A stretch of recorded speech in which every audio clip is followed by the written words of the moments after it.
You're mentioning that with the IEBC, it looks like if the two principles come in, then steps are being made in that, in terms of their compromises here and there. Yes, that's the point I'm trying to make. That they come and then they decide, okay, let's give away this, let's do this, and let's move forward in this particular direction. Hardly do you hear them mentioning now the law, like the constitution on how the IEBC can be reformed, how those things can be done, the relevant statutes and everything.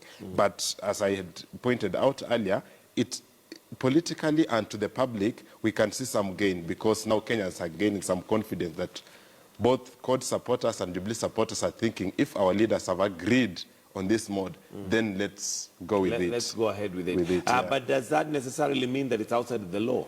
Exactly, because the constitution is so clear and the statutory, they are very clear on how this body should be constituted. Right now, we are going there and they are proposing different things. They are saying, for example, CORD is saying we let the political side, the civil society and the religious groups pick the commissioners directly and put them there. On the other hand, the Jubilee side is saying, let us come up with a selection panel that will now get into the IEBC.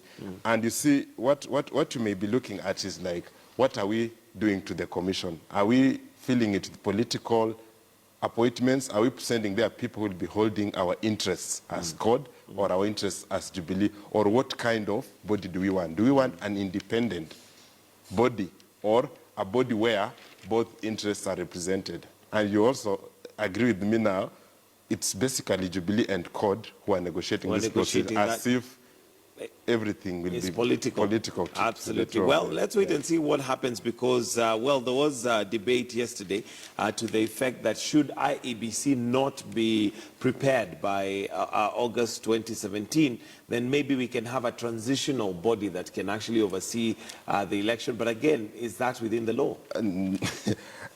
I do not think it's within the law. There's no provision for such a thing.